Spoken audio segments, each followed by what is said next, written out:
Hi guys, James back with another video, and this is the one that I said I would do. I was almost going to do another one before this, but I figured I'd get this one out of the way and then move on to the next one I had planned. So this is, if you clicked on it, you already know, this is the top 10 director's cuts part 2. And as I've said before, it falls under the umbrella that I've determined to be director's cuts, whereas it could be unrated cut, extended cuts, alternate cuts. But I'm just calling it director's cuts because some of them are, some of them aren't. And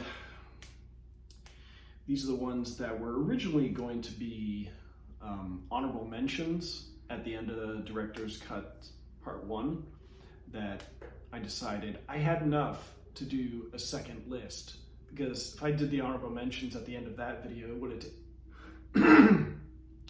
taken another 10-15 minutes, I think. So didn't want to make that video too long. So we will start with number 10. Number 10 is the original theatrical film is called Almost Famous.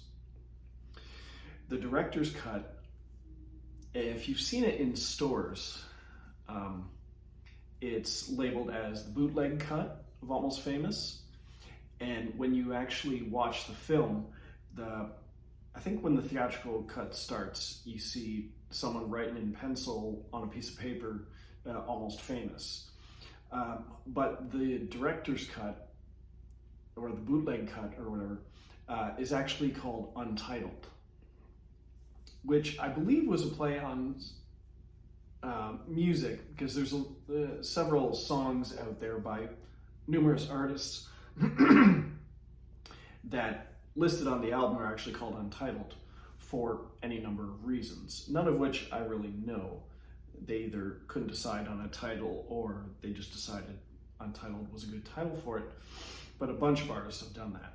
Anyway, this film would be a case of, when I originally watched Almost Famous, it was either the year it came out or the following year I rented it, and it was when it got nominated for, I think, several Oscars, but Kate Hudson got nominated for Best Supporting Actress, I believe. And I watched the film.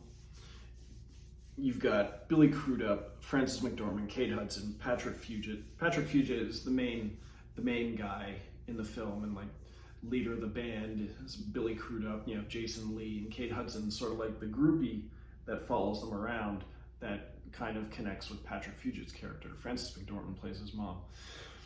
And when I watched the movie, I thought, well, this is a pretty good movie. I didn't think it was really worthy of any awards. And then years later, when I managed to actually get my hands on a copy of the bootleg cut, Untitled, whatever version, and it was sort of like Batman vs. Superman, whereas I didn't like that movie, and then the extended director's cut came out and completely turned my opinion around on it. Whereas with this one, I didn't dislike the film. I thought it was okay. I didn't think anything special about it. But when I watched the Untitled version, it's like it filled in all the holes, or it just made the movie a lot better. It's a vastly better film. Probably just because a lot more character work, a lot more story, and it just flows a lot better. So that is Almost Famous, or Untitled. Number 9, we have Walk Hard, the Dewey Cox story. Now, the director's cut of this one, it's just about a half hour longer, but it's called American Cox, the unbearably long, self-indulgent director's cut, I believe. I haven't watched it in a while, but I have watched it several times, and I've pretty much stuck to that one as opposed to the theatrical version. Both are hilarious. And this one is sort of just, does it say?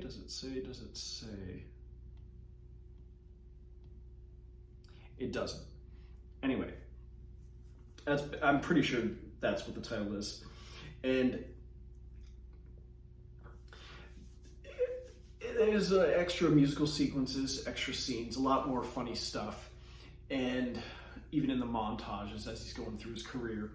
And one difference that stands out to me is that when he accidentally cuts his brother in half at the beginning of the movie, later on in the movie, in the theatrical cut, when he's on stage, he sees the ghost of his parents and the ghost of his little brother. Whereas in the director's cut, he sees a grown-up version of his ghostly dead brother, and the grown-up version is played by Jonah Hill, and makes a joke about him not having the bottom half of his body, or he doesn't have a sense of smell. Oh, I don't have a sense of legs, and makes a bunch of hilarious jokes about being cut in half. And that's really just what it is. It's just a lot more funny stuff, and probably a bunch of alternate takes. Anyway, Walk Hard, the Dewey Cox story, or American Cox. Okay, number 8, we have the film Aliens. Now this one didn't have another name for the title. It was just, if you see it in the stores, it was just Aliens Special Edition. And it would have the theatrical cut and then the extended director's cut or whatever. And the main difference I noticed from this was from when I saw it on TV as a kid or a teenager or something, and then seeing it on home video when I had, I think, the VHS tape. And the main difference was, that I remember, was there's one point where they're setting up all these remote guns pointing down these long hallways, and all these the xenophobes, the aliens coming at them, and they're just like, it's keeping track of all the bullets in the guns, and they're just firing, just massacring all these aliens. And then you see like the gun 1 is out, gun 2 is out, and then when I saw it on home video, I'm like, where the hell are the scenes with the automatic Gatling guns, the remote guns, which I thought was such an awesome scene, and it was gone. And then when I managed to watch the extended cut, it was back in. So sometimes they have, the TV version has extra footage. It happened with one that almost was on this list, which was Ace Ventura: Pet Detective. There's several funny scenes. Me and my younger brother watched and just laughed hysterically. And there's also an extra scene at the beginning where you see Newt's parents, and they go out working on, I guess, one of the ships like that they found in the very first Alien film.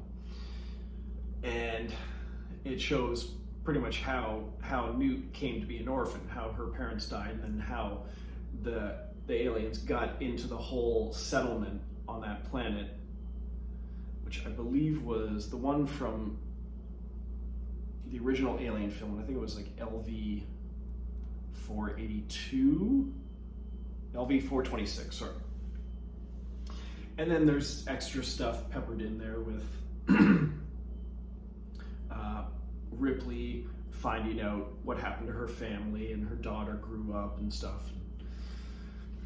It's a typical case of more is better. There's more, it's a longer film, there's more stuff in it, and it's just, Aliens is great. Aliens, the extended cut, is even better. So I mean, you're good going with either version, but the longer version is just more of a good thing, in my opinion. So that's Aliens. Okay, number 7, we have Hot Tub Time Machine 2. Now, I'm a big fan of Hot Tub Time Machine, and I'm also a big fan of Hot Tub Time Machine 2. Now, I don't claim these to be high art or anything. They're just fun. I love the 80s and stuff, so that's one of the reasons why I loved Hot Tub Time Machine so much. And when Hot Tub Time Machine 2 came out, I thought it was hilarious anyway. But the only thing that was missing was John Cusack. Now, for the remainder of these, I'm going to say spoiler, because I'm just gonna talking about the ends of some of these films, just in case you haven't seen them. And I should have mentioned this before when I do spoilers, just like because I'm certain I can get the photos to pop up. If you want to skip by to the next one, just kind of hover above the progress line until you see the next picture pop up, and that'll be the next movie I'm talking about. And you can go watch the movie and come back to it if you like. Anyway, Hot Tub Time Machine 2. John Cusack's not in the movie, at least not in the theatrical version, but they're always talking about him, almost like going to places where he was, because he's on his book tour. He wrote a book called Jacuzzi Time Lord about what happened in the first film. And at the end of the film, for them to get back, they go into the future for this film, and for them to they're done what they're doing and they're going back to the present at the end of the film. And as the hot tub time machine is rolling around, you see the water coming up, they're about to go in, and all of a sudden in the unrated cut, they hear a voice, and it's John Cusack. So he actually does appear in the film, but they cut it out for the theatrical version. In the unrated cut, he's back in and pops out saying like, come on, we have to go, follow me. Where are we going? Cincinnati. Because they had found the box that said Cincinnati on it, and they still wouldn't tell till the one younger guy what was in it. He said, we're going to Cincinnati, you get to find out the mystery of what happened to the guys in Cincinnati.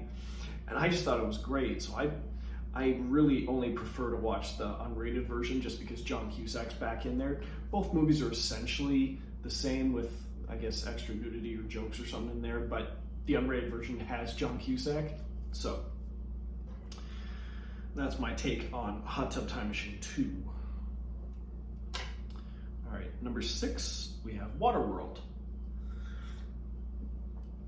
Another case of, I had seen the movie in the theater, I thought it was great, and I watched a version on TV that had an extra scene at the end. I'm sure it had the extra scenes during the movie, but years later they put out the extended cut on DVD and Blu-ray, and there's extra dialogue with characters that are pretty much just there in the background, may say a few words or whatever, but they get a lot more dialogue, and there's scenes spread throughout the film that extend the running time, but I think are important.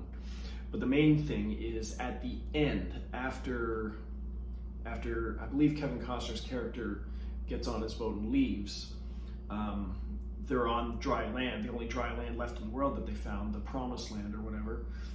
And Enola and Jean Triplehorn are standing up on the hill, one of the mountains, and they look down, they see this plaque, and it's saying like blah, blah, blah, blah, something, and it says Mount Everest.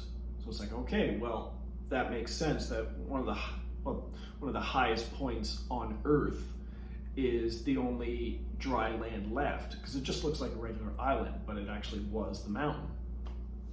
So, and that part was on TV, but it wasn't in the theatrical version or on the DVD until they put out the extended version.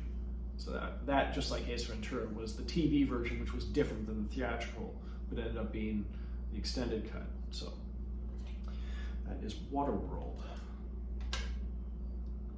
Okay, number 5, we have the Chronicles of Riddick. Now, I saw this in the theater and I thought it was awesome. And initially, and this is not the first time this happened, I watched the rated director's cut, and there was a whole plot lines in there and dialogue that were removed from the theatrical version that gave you more backstory about Furia, the planet that Riddick is from, and also had a character reveal of someone else who was actually from Furia, who was a Furian just like Riddick. And I didn't enjoy it right off the bat. And I tried for quite some time to find the DVD with the theatrical cut on it. And it took me a while, but I finally did find it. But by the time I found it and watched it again, I kind of felt certain things were missing that I had experienced in the unrated cut and the director's cut. And it sort of changed my opinion, where I now prefer the extended cut. There's a few on this list I haven't talked about yet that fall in the same category.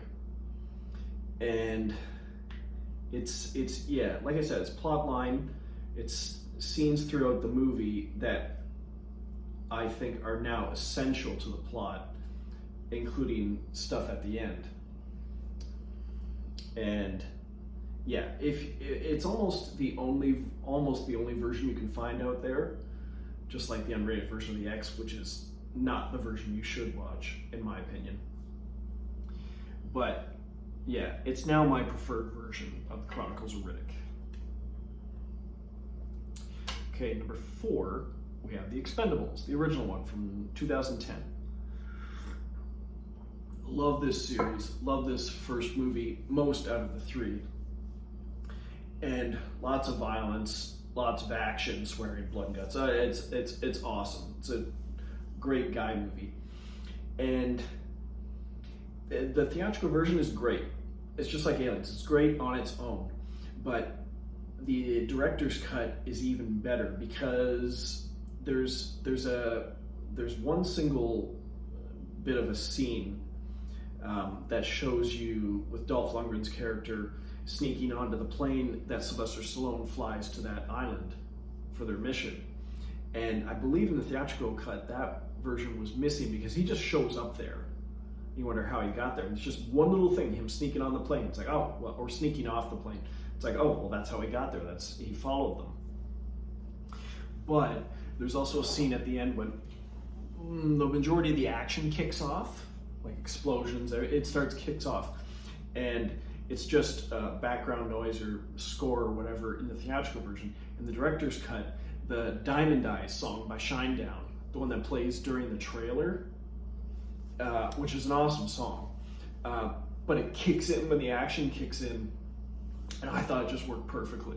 It fit there so well, better than the score music that was there, excuse me. And it just makes a great movie awesome. Well, it makes an awesome movie more awesome, I guess. The Expendables. Excuse me. Number 2 didn't have an unrated cut, and it's fine because I love that one. Expendables 3 has an unrated version, and that would be another honorable mention for this list, I suppose, because it has more backstory character dialogue, specifically from Antonio Banderas' character, that I thought works well in the unrated version. It makes that movie a little better, because they went from like 18A to 14A to PG. And not that it affects it really in any way, but I don't think the stuff that they took out of the third one really changed it much, in my opinion. Anyway, Expendables. Okay, number 3, 1408. This is another one where my opinion changed. Saw this movie in the theater, very creepy, scary movie, awesome. John Cusack, Samuel L. Jackson, and I watched the director's cut when it came out, because I had the special edition DVD that had both versions. And I watched the director's cut, and it's specifically about the last, I guess, 5-10 minutes of the movie are different in the director's cut, and it turned me off a little bit. And then I went back and watched the theatrical version, and I just started to enjoy the director's cut a lot more. And the reason is, in the theatrical version, he sets the room on fire. If you see it, you know. He sets the room on fire to sort of, I guess, kill the room, and the firemen come in, rescue him. and then he is packing up stuff with his wife, and there was the tape recorder he had, because he was recording himself. He was analyzing the room because he investigated scary houses and stuff, haunted places, and there was a conversation he had with his dead daughter, and the recorder picked it up, and he plays it, and he just hears his daughter's voice, and he's staring at his wife and stuff, and then the movie ends. And it was a pretty powerful ending. But in the director's cut, he sets the room on fire, but he doesn't leave, he doesn't get out. He dies, and the room basically does kill the room. Well, they're at the funeral, and Sam Jackson presents his wife, now his widow, with his effects that he recovered from the building, the hotel. And he was trying to convey to her that your husband did a great thing, the room won't reopen, blah blah blah. And the lawyer and his agent and his wife are just like, yeah, you know what, oh fine, please just give us some space, leave us alone. And he goes to his car and he plays the recording, and he hears the recording of the daughter's voice. And then he looks in the rearview mirror, and you see John Cusack's burned face looking back at him. He like freaks out, looks back, nothing's there. He's like, oh, okay, and he laughs, drives off. And then the camera pans over to the Dolphin Hotel, and the camera goes up the building to the room 1408, where it's blown out because the burned and explosion blew out the room. And you see John Cusack's ghostly figure walk towards the edge of the room, smoking. And then you hear his daughter's voice, "Daddy, come on, it's time to go." And he's like, "Right." And he turns around, walks away, and disappears. And it's just something that struck me with it when I watched it the second or third time. It's just like, you know what? I really, really, really enjoy this ending even more. It hit me a little harder than the theatrical one. So that is my preferred version. Again, both versions are great because both versions are sufficiently creepy. That's just my preferred version. Okay, number 2, we have Terminator 2 Judgment Day. Now, this was almost going to be in the list that I decided to scrap in the worst alternate cuts version, because this one works in both.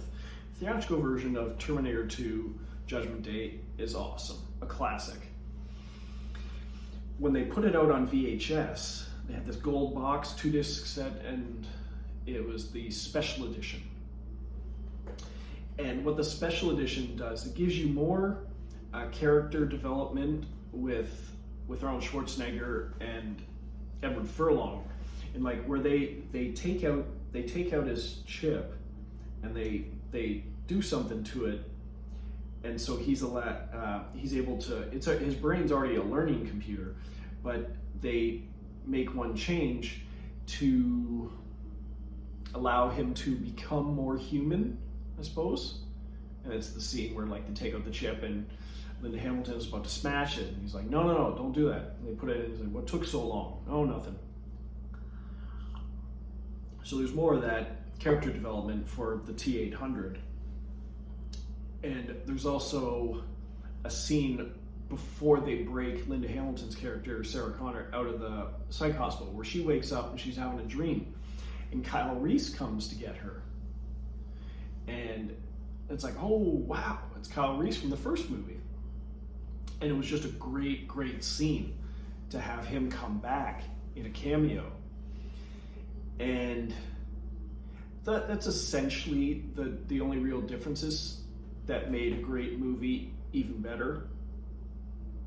What I will say is, if you have the DVD or the Blu-ray or whatever, there's 3 versions. There's the theatrical version, there's the special edition, and then there's the special extended version with an extra coda thing at the end. And most of the movie is great, but then they tack on a sappy ending at the end where you see Sarah Connor in really bad old woman makeup, and she's there with grown-up John Connor that you see in the futuristic the beginning. It's like, oh, when Judgment Day came, I got drunk and blah blah blah. And it was really, really sappy, and it just kind of like brought the whole movie down. It's not preferred. So, but the special edition, initial special edition, is the version I love even more than the theatrical. But they're both great. The third one, I would avoid simply because of that ending. Terminator 2. Okay, number one. Number one, we have The Counselor, Ridley Scott film. And this was the last one on the list of ones where extended cut changed my mind. One of the most well-written movies I've ever seen. Script was written by Cormac McCarthy, who writes a lot of bleak stories, and this is no exception. And initially when I watched it, I thought there was just a bunch of extra dialogue and stuff that wasn't needed. But as I listened to it more and more, because I've seen the movie several times, it's just more of great, great dialogue. Like there's a long, extended scene when Fassbender and Penelope Cruz are in bed at the beginning of the film, and there's a great extended scene where he's at the jeweler with Bruno Gans. And more Brad Pitt dialogue, which is gold. And towards the end, where Fassbender's talking, the counselor is talking to the drug cartel, the drug lord, head of the cartel, and played by Ruben Blades, I think, and he just has a fantastic monologue that he gives to Fassbender. Not a cheery one, but a fantastic one. And it was just another case of the more I watched it, the more I can't go back to the theatrical version. I have to watch the extended version. It's just so much better, as much as I love the theatrical version. So, and I know it's on a lot of people's worst movies of Ridley Scott's career list, and I don't care. I believe it is my favorite Ridley Scott film out of all his, though not by much. Because another honorable mention I could have put on here was the extended version of Gladiator, which Gladiator is a classic, extended version is just more of a good thing. Anyway, so that was the Top 10 Director's Cuts Part 2. I hope you enjoyed it as much or more than Part 1, I don't know. And I will see you on the next time. So like, comment, subscribe, suggestions, all are welcome. And toodles.